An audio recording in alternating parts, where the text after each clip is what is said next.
When selling your home, it is essential that curb appeal comes into play. Hi, I'm Joe Fackler from eXp Real Estate, where I negotiate all the best deals for my buyers and obtain top dollar for my sellers.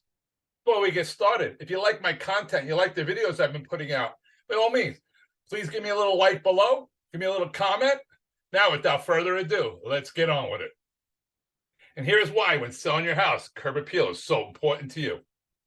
It is the first thing potential buyers see when arriving to the home. It can make a significant difference if they decide to come in or to keep driving. First impressions are really critical when selling a home. So when they pull up, they know, the buyers know within 8 seconds if they want to go in that home or if they want to keep on driving by.